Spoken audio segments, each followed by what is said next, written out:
At this and come back and then about caught up on my sleep from the couple of weeks ago. I said, there's a whole nother trip that you can do that'll spend 15 days and you sort of go all over trying to meet these coffee farmers, who I'll be telling you about in a moment, and that type of thing. But I think this old man, I think that's gonna be a little too much. I was all set to go. Yeah, I mean, it is a terrific trip. I think that's the thing that I've reflected on the most this week, and that, and I think I told you when I rode Jordan down to Elberton to supervise the student teacher, I kept pointing at her, that's kind of what, I was doing this, driving, she said, get back on the road, I was so disappointed in this stuff. But the houses that we saw that would be considered here just very, very substandard would be middle level, at least, the homes and the people. I kept thinking, I went down there thinking, okay, we're going to see the wall, we're going to see the people, we're going to do that, and I'm still trying. But the main idea was to try to get a handle on who they are and what the struggles are and that sort of thing.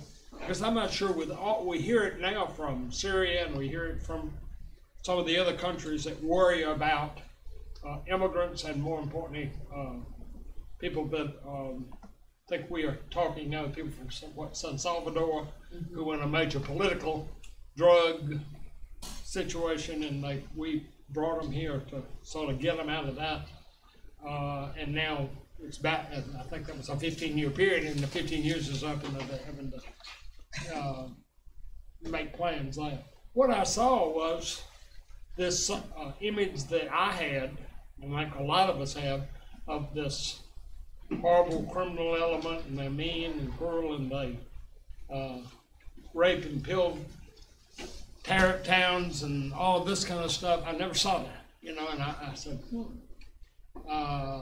my eyes, and that's one of the reasons I went, to get my eyes open, my head around what was happening and how much of what we think.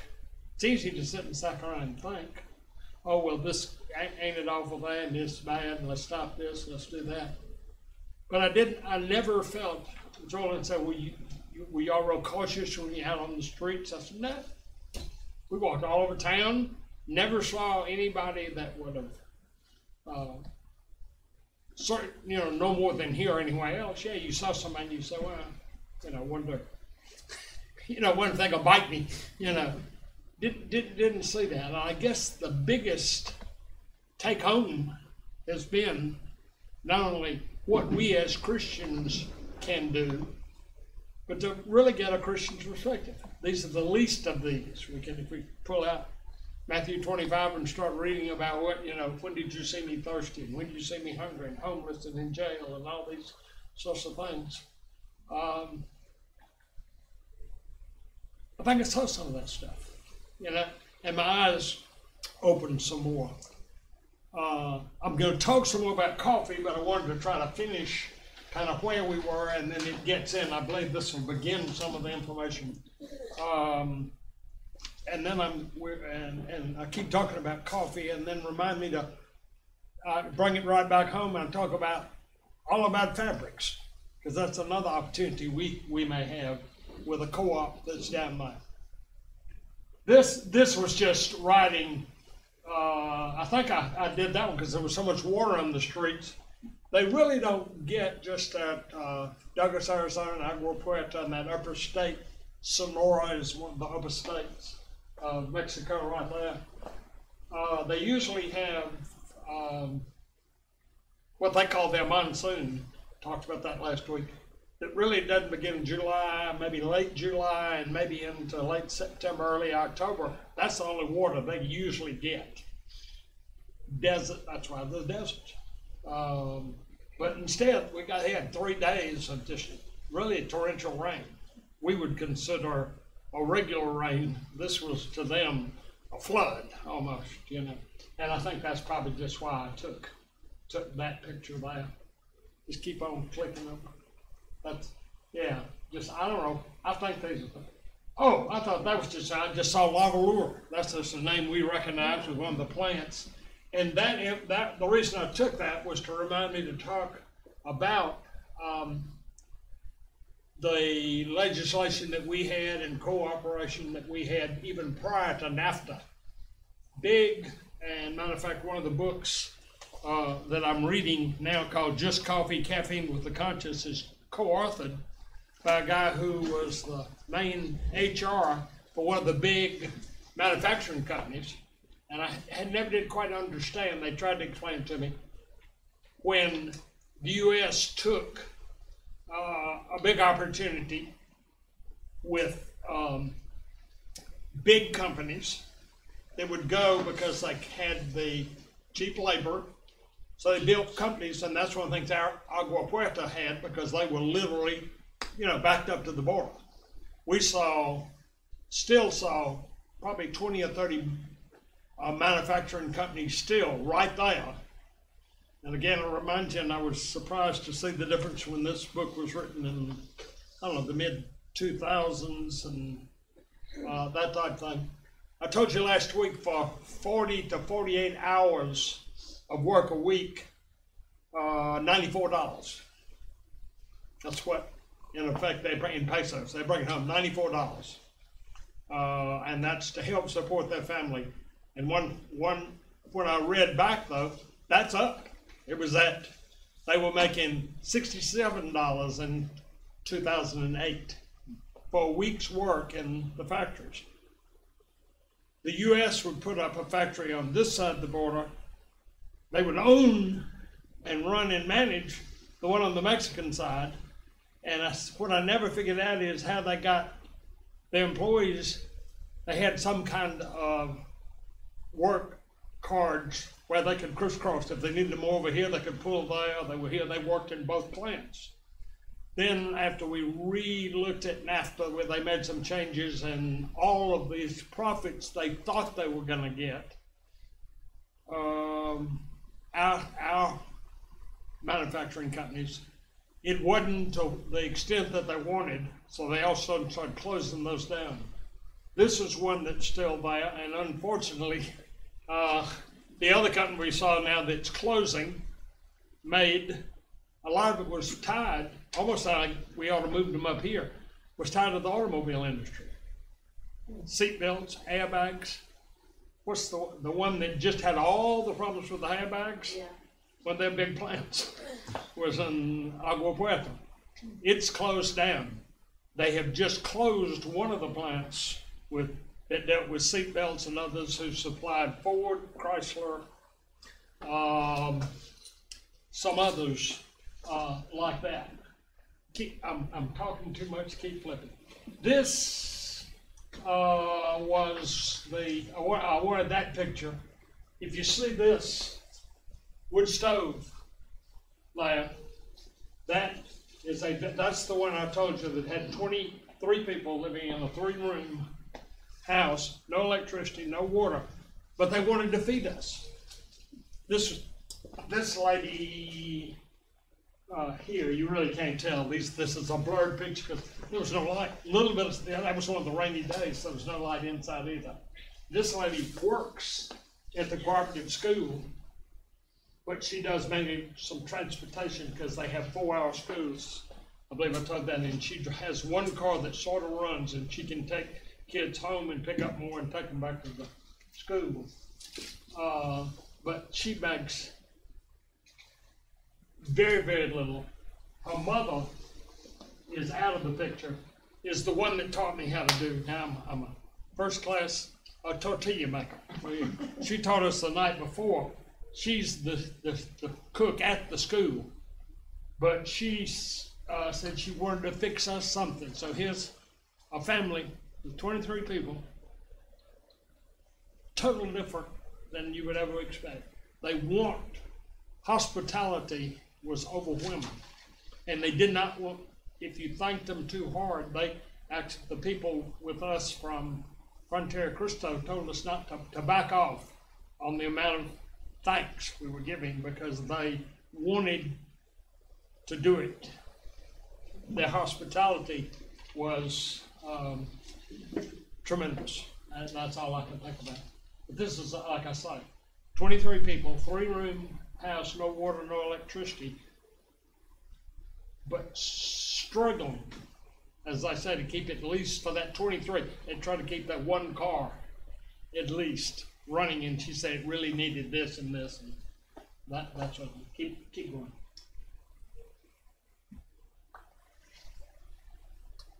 Well, so did they have you said they didn't have indoor plumbing, right? It's really strange. Some of the like where we were right in the center, at the border crossing, where the immigration folks from both Mexico and U.S. were really side by side. It was one area you came through, and you just went on one side or the other. Back in there, that was fine. Unlike here, mountain property is the desired property. The mountains, the further you get out of the town, the closer you get to the mountains, and the streets get worse, and then they get all just compacted, rock, dirt, desert. And you also get half the houses may have water, or a third of them. Again, the affordability of that, or they'll have one or the other. So but this is one where she cooked the whole meal for us. That's that pot. Do they have outhouses? Do they have outhouses then? Is that they would have to. Yeah. I bet that's what those big barns were on the back. Little sheds out back. That's your last. I'm sorry. Yeah, but no electricity whatsoever there. So as the further you get out, which is where these folks were, but we noticed the fish fruit we ate with kind of lived here, and the next one's here, and the next one, and you saw less house and less services, including roads and everything, as you went out through that. While you're having a glitch here in the pictures, why don't you tell them about what you ate that last? I think I did. Did I mention the that? Soup. This lady, the soup, and we had heard, that pinto beans ends up in it, but it was clearer, and I thought it was corn, which they said was another, of course, major staple that the folks that are eating. But it all had big bone knuckles in everybody's bone. It was bone marrow. It's what the little white stuff was that was floating around in there. And it wasn't until after I'd eaten about half the bar, finally figured out what it was. And you had a little bit of meat on the bone knuckles, and everybody would just pick them up by the end and eat a couple of bites, and that was the protein for the day, I guess. Okay. That's your last picture. That's the last Oh, picture that's that the I last have. one. Yeah. Okay, good. I was thinking, did we have the ones from the coffee? I thought we had those. Maybe I rambled too. Yeah, flip back real quick and see if we picked up those. Yeah, that's the one that I talked briefly about that, but that was after he told me I was out of time. I think I want you just to see. That is the coffee roaster for the Cafe Gusto, which is, I believe I told you, began back in the early 2000s because one of the reasons that border gets so crowded is that I'm not going to blame it all. It was a lot of them were German plantations in Mexico City and below, but up on the edge of the mountains where some of the best coffee supposedly comes off, some of it on the sides of volcanoes, I say even there, that were paying little of nothing. I mean, the $96 would be tremendous what they were getting paid back in the early 2000s to work in these plants for a week, maybe $35, $40 equivalent to us for a 40 to 45 week. I mean, 45 hour job. And then the ones that came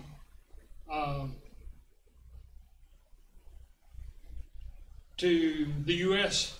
companies, again, they're getting the, matter of fact, one of the charts I marked. talks about this. Distribution of retail coffee dollars from an average family harvest. Money paid to the grower by the cooperative, which is the Cafe Gusto that I'm going to be telling you about. And I've ordered, by the way. I'm hoping it was going to come in. We were going to start. I was going to give you some today, but it's going to be Wednesday. It looks like before it gets in. Then we're not going to be here next week, but I promise we'll bring it in. But a number of churches, I believe I told you first, Anderson and some others, really most of the coffee is sold from these people. But the difference being they are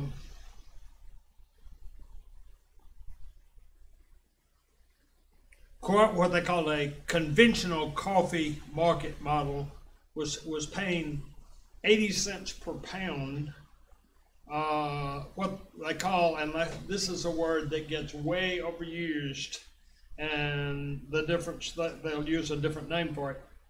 What we see fair trade coffee coming in. The difference, though, being is that they are producing it there. They're bringing it into Agua Puerto to this is the coffee roaster, Bain Coffee Roaster, and it comes in at about 96 pound bags. But they have the U.S. companies, the German companies, don't want it shipped already roasted. They get it shipped in the raw stage, which means they only do a first cleaning of it. I don't wonder why the coffee grounds have like 4 different little covers on them. First 2 or 3 kind of fall off. The last one almost has to be put in and tumbled to get that last one off. They were paying average proceeds to a family. Again, in this case, shows $1,200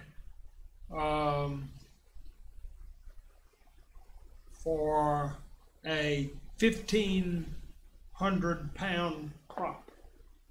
They would make about $1,220. The so-called organic, which again similar, and the fact of that is it indeed is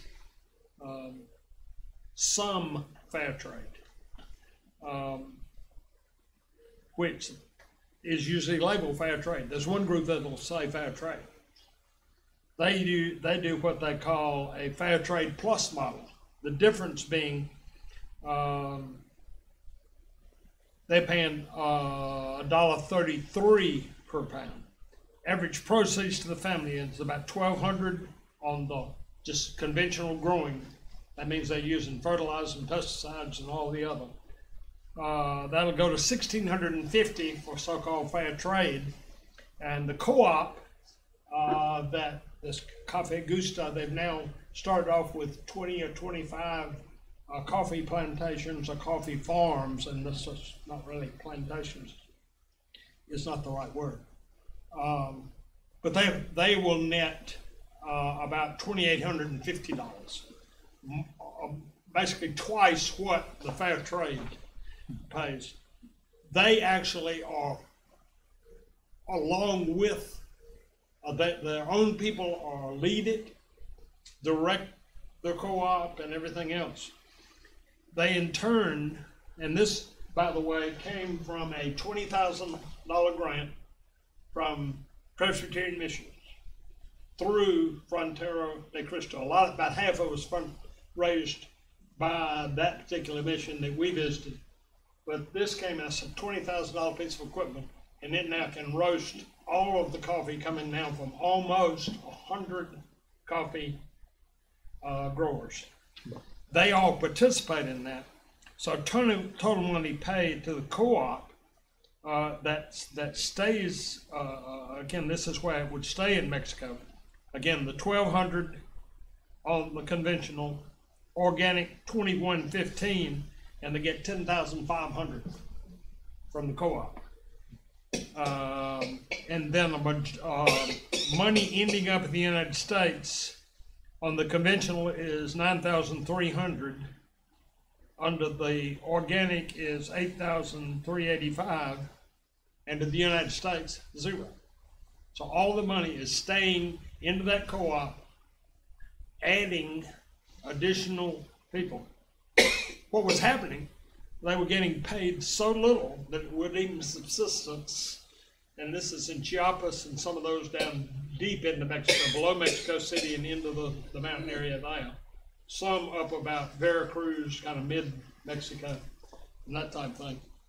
All of them, like I say, came together. This has now become such a situation, I believe I mentioned it last week, that it, in effect, supports the coffee growers and their family, 4, 5, 6 children even, can now live off and of that.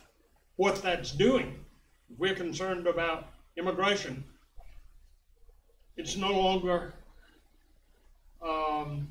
a major thought, while it previously, in the great stories off of this book and others, and this is, again, I keep saying, my eyes just got knocked wide open, along with my heart and my mind and everything else, because you really see that these people now can live where they want to live, lower Mexico. So they're not pushing, they all came up to work in those big plants that we built and they built.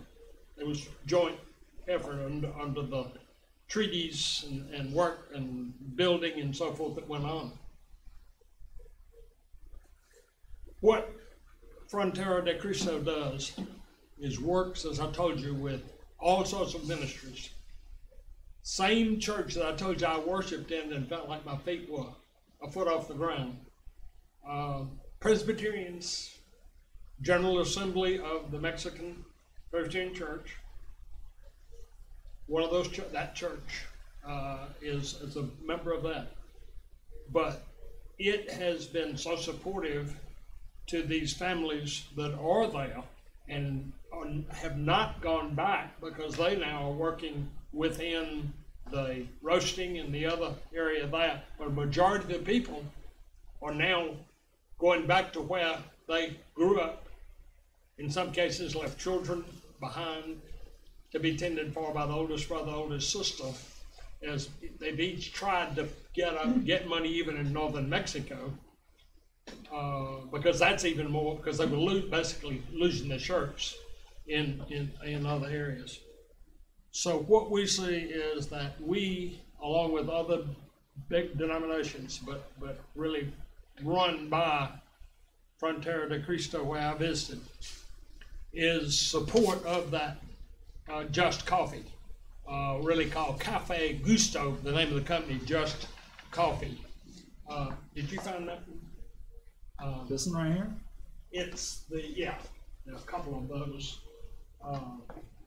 Russell, it can be summed up in number 1 under this handout that you gave to us. Small solutions. Because this is all, there are a number of things on that, there particularly, just Coffee, which the same as Cafe Gusto.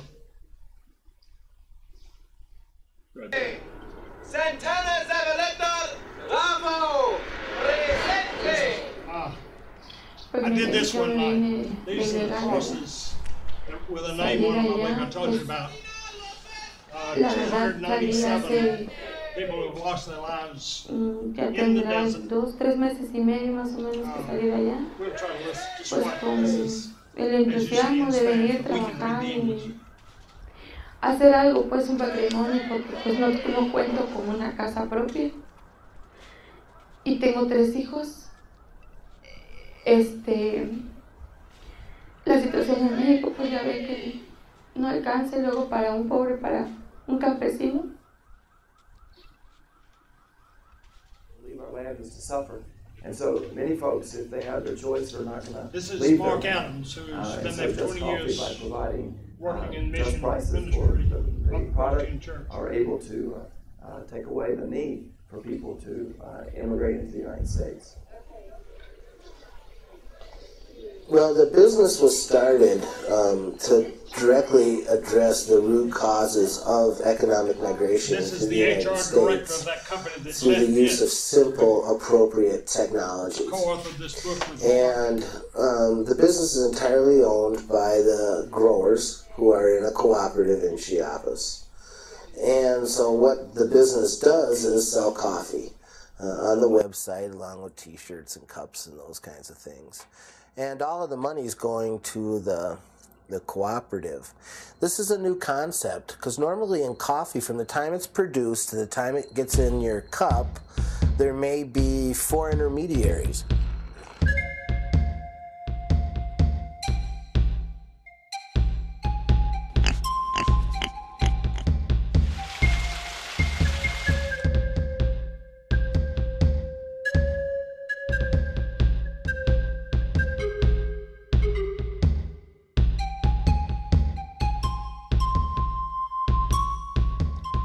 El café lleva un proceso bastante largo, de mucho trabajo.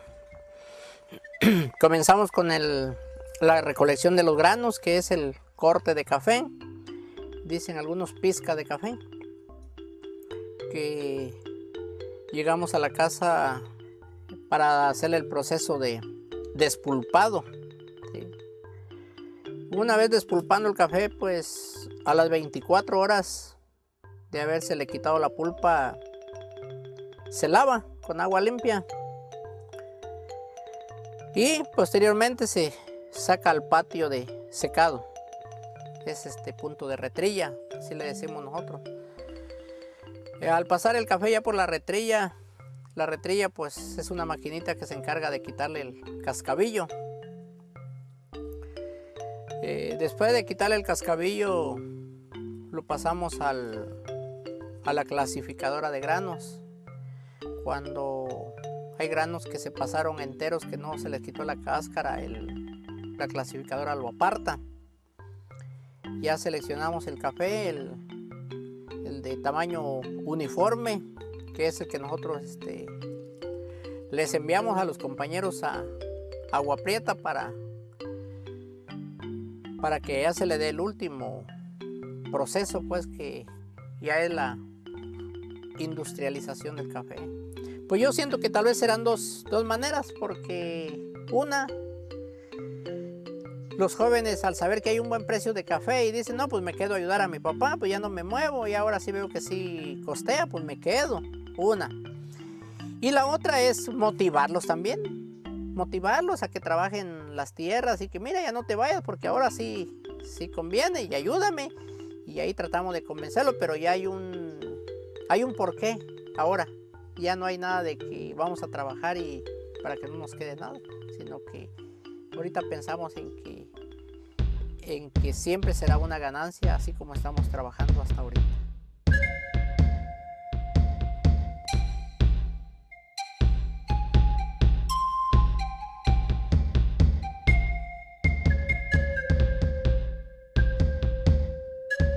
Pues ahora que nació Café Justo, ahora yo como director de producción aquí dentro del negocio, ahora mi trabajo es tratar de incrementar este negocio debido a la baja de precio de nuestro producto, que es el café. Nos vimos en la necesidad de buscar otro mejor nivel de vida. Es la razón por la que mucha gente salió de la comunidad. La comunidad se llama Salvador Urbina. Fue por la baja de precio. No alcanzaba para sustentar a la familia en la casa, para pagar estudios, bueno, todos esos gastitos. Entonces era desesperante. Mucha gente pues dijo, no, pues me duele mucho, pero tengo que salir y tengo que sacar adelante a mi familia, pero para eso me tengo que exponer a esto. Tengo que irme hacia los Estados Unidos.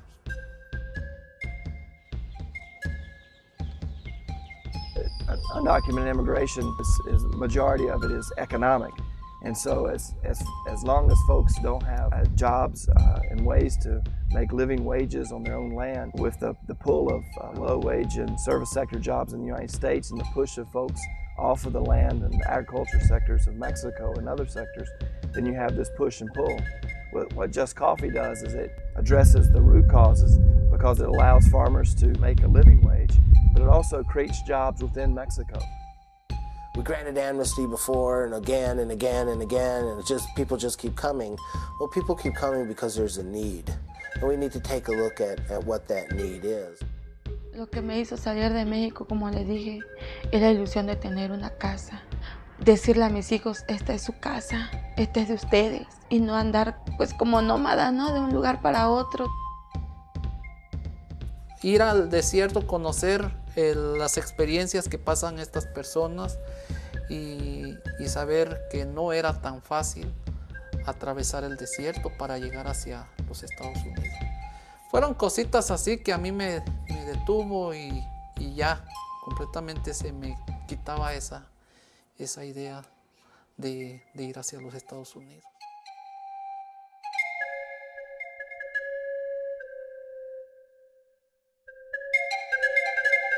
So our partners in the United States now can realize that, hey, through my economic choices, I can make a difference in the issue of immigration. And instead of throwing our money away by building up walls, we can create unity among our country.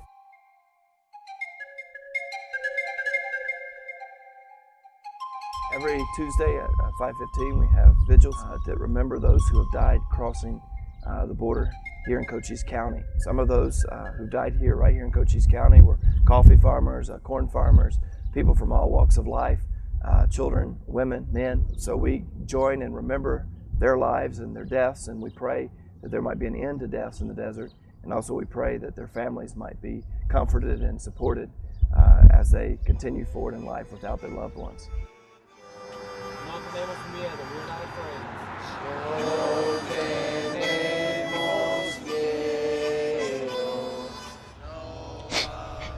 Mi hija comprendió cuando yo me vine y le digo, mamá, me voy no por gusto, sino para ofrecerles a ustedes algo mejor.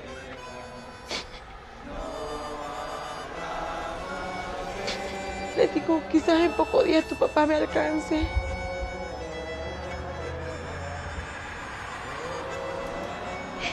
Y se vayan a quedar ustedes solos, le digo. Pero tú, como eres la más grande, le tienes que echar ganas y ayudar a tus hermanos. Cuídate y cuídalo, le dije. Y me dijo todavía mi hija, vete mami, dice, porque aquí nunca vamos a hacer nada así.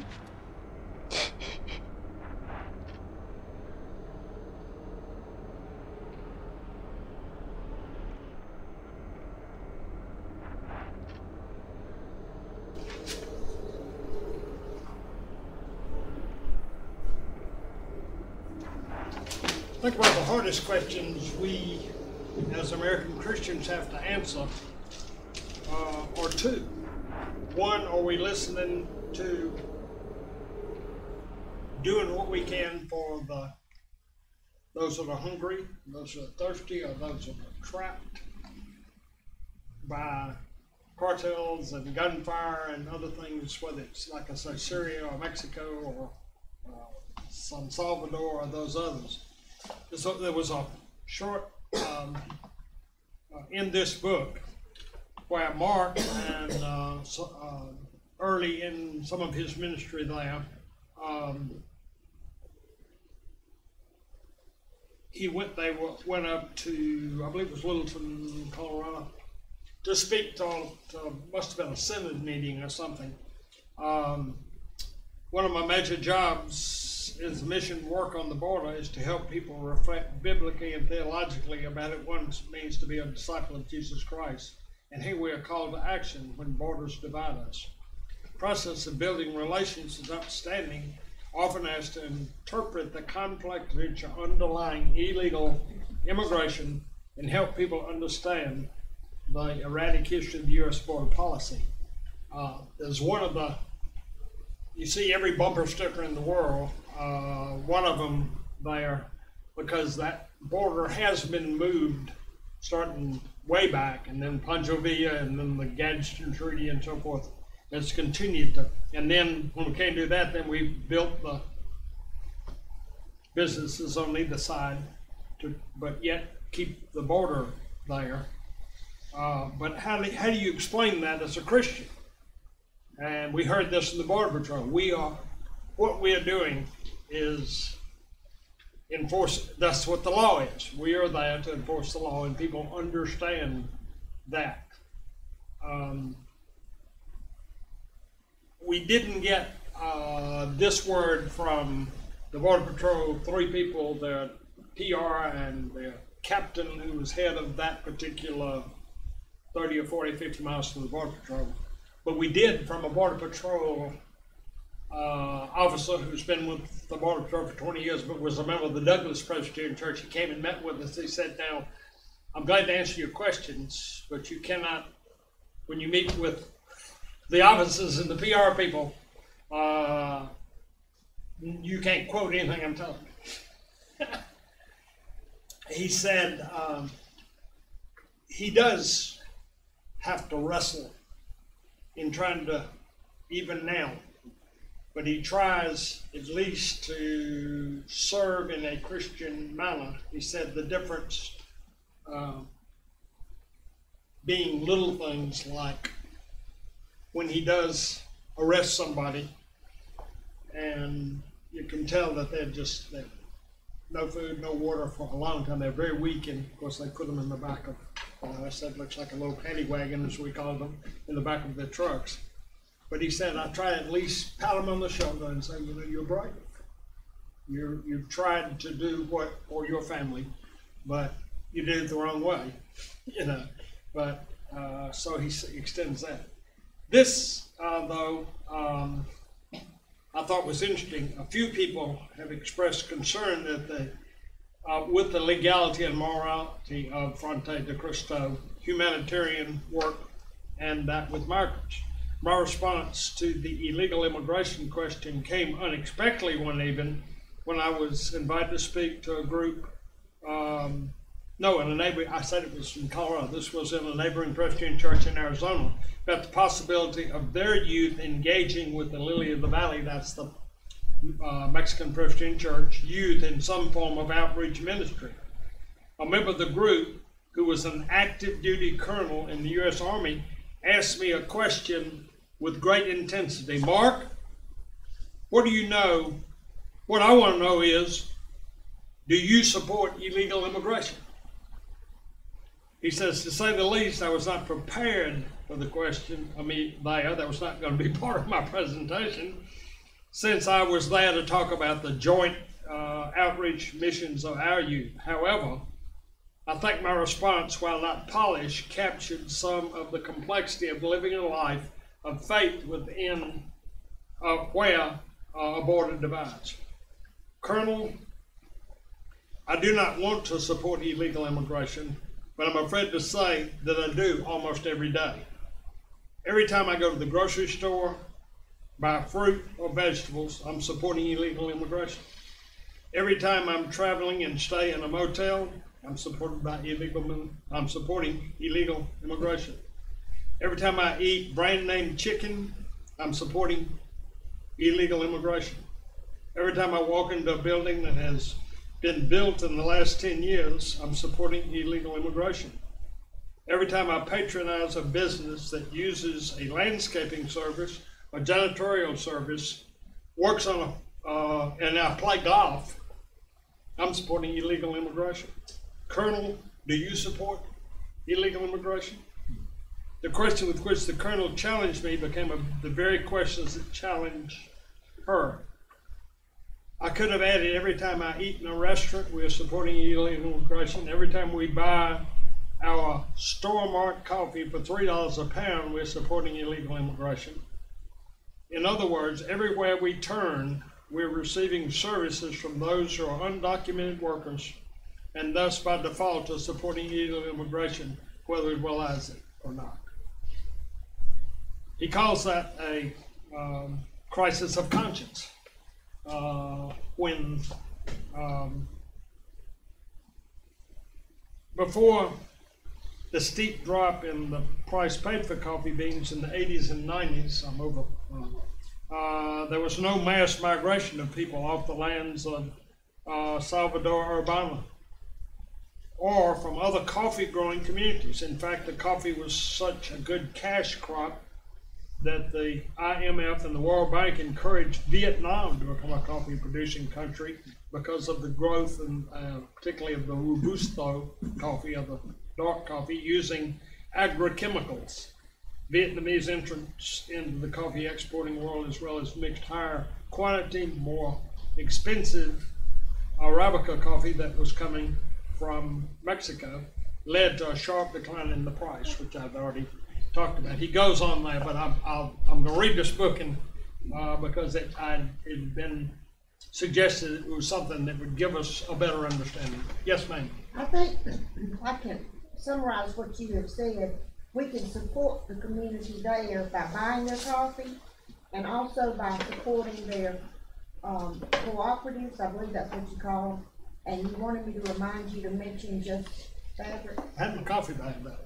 As a matter of fact, as I told you, I've got an order coming for us, but I ordered some extras in case of it's about $10 a bag, so it's more. Costs a little more. But if you're realizing that, you're supporting keeping a family. Huh? Where do you get it, or do you have to order it? You order it. Churches, like I said, First Pres Anderson orders 50 or 60 pounds a month automatically, and the people there are buying it. We don't have the congregation that size. So we could buy it from them? Huh? We could buy it from them? From them, but I'm ordering some for us, and I'm gonna try to order extra bags. And in effect, that's what we do. I promise I'm gonna quit talking after this. I said, remind me to tell you about all that fabrics. The other thing we saw that is another one of these amazing things that is teaching people how to earn with a product.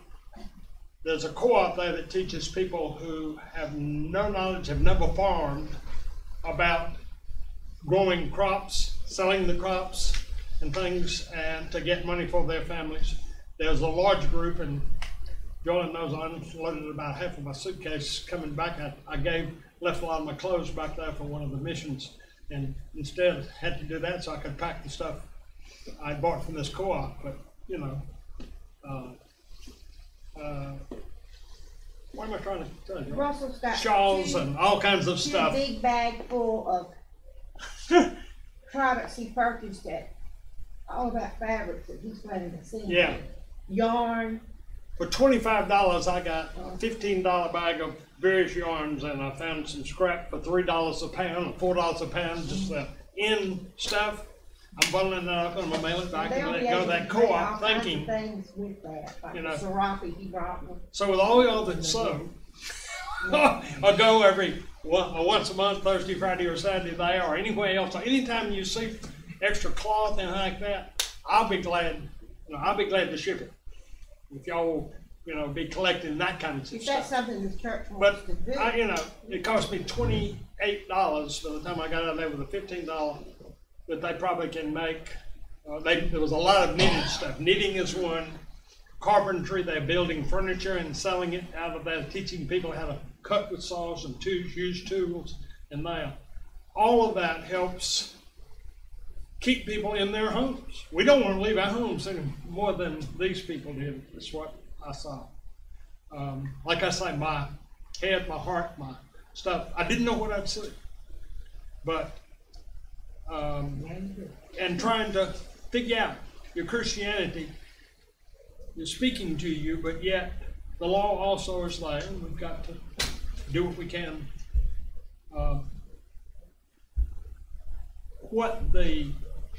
I wanted again. The Border Patrolman told us is that from the local offices, region offices, all the way up to Washington, the Border Patrol made a request to not spend the money on the wall, but to spend it on electronics and helicopters and stuff. I asked them, because my question that I said was, why when I bought my house, on Stewart Simpson, right there. I said, when I went to the closing, there was an aerial satellite shot of my house. I could almost count the windows. So why? Are we doing the right thing? I guess is what, and the Border Patrol, but that didn't make it to the floor of any governing body, evidently. But the Border Patrol officer couldn't tell us that, but this fellow who was off duty, and that's funny. I asked that same question of the captain, and he said, if I wasn't on duty, I could answer that question better for me. And I'm sure that's what he was going to tell us the same thing, but he couldn't because he was laying his uniform and his bars on his collar. Enough. Like I say, majority of this, and you can get it both our Arabica or the Robusto, and you can get it ground, or you can get it ground, medium or dark, and all that kind of stuff. I'll bring all that to you. But that's just something that we could do. That we're drinking coffee, and we're paying more than that at Starbucks or corner grocery almost. You're paying $5, $6, $7, $8 for Maxwell House, so why not pay 10 or 12 and help a Christian family? You've got 5 pounds that you'll have to sell. Yeah, probably. It'll be 2 weeks before I'll get it back because I've got to drive Miss Daisy again all the way out to Arkansas. So see all her cousins. Okay, I'm well past it.